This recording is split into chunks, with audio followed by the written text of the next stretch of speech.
Gentleman yields back. We'll hear next from the gentleman from New York. Mr. Bowman, you're recognized for 5 minutes. Thank you so much, Mr. Chairman, and thank you to all the witnesses. Hey, y'all, I'm over here.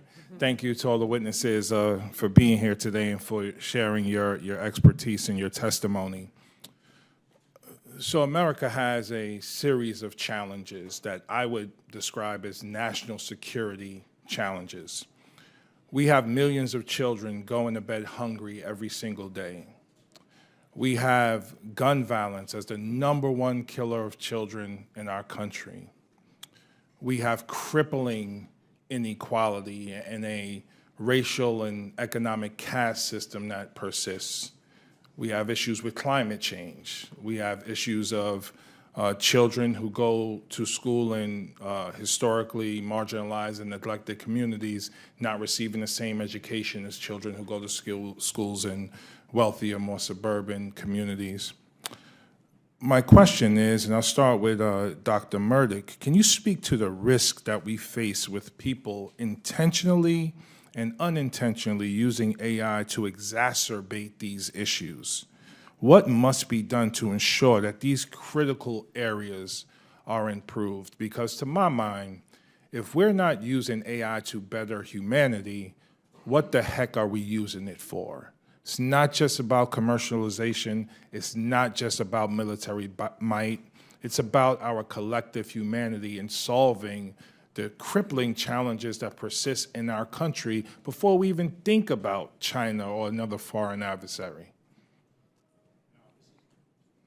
I really appreciate your stepping back and saying, you know, as in governance, you have to look at the full priorities of what we're trying to do. And just obsessing about a little gnat of a technology is not the right way of thinking. Looking at where it integrates with our entire societal needs is really relevant. And I think there are a lot of benefits to AI that can help with some of those issues. However, your point about intentional misuse of technology to tear apart our society, I think both from a internal as well as external, the attack surface, if you may, is higher, and being able to have tools that can make that those attacks easier to operate or more cost effective is a very big risk. So it's often referred to in the category of disinformation, misinformation about how this is used, and it can be done in different modalities. It can be done in text, it can be done in images, it can be done in audio.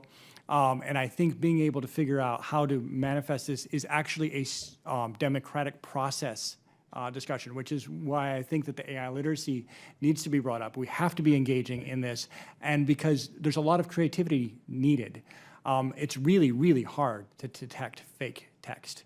It's hard to know what was created by a system and what isn't. There's some stories in the news where people thought they had a method and they tried to punish all their students because they thought they had figured out a tool to be able to determine whether or not they could detect it. It didn't work so well. So the problem is it's going to be requires our full stakeholder of all the people in the United States to be participatory, giving ideas, figuring out how to do this. Also that awareness of images, and I think image and audio really is a problem because we're used to trusting everything we hear and we see. Everything we read, maybe not so much. So I think there's a situational awareness that we need to bring up across our entire population to help. I can go on, but hopefully that's helpful. If I may. Please, yes.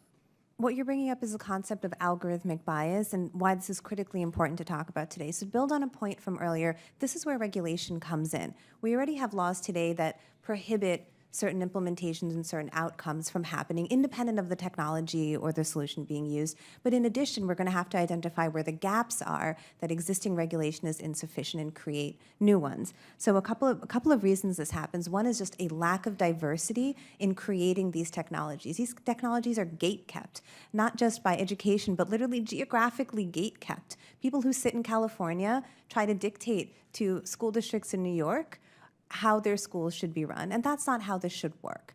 And second is techno-solutionism, this idea that humanity is flawed and technology will save us all. And that is also incorrect. Humanity is something to be rejoiced in and something to be nurtured and kept, we need to make sure that people are having the best kinds of lives that they can, mediated by technology. So algorithmic bias starts with data sets, it continues with implementation, and it continues with the lack of ability to understand and have model visibility, and it continues continues with a lack of good governance. Thank you so much. I ran out of time. I have a few more questions. Mr. Chair, can I submit the questions for the record? Absolutely. I yield back. Thank you.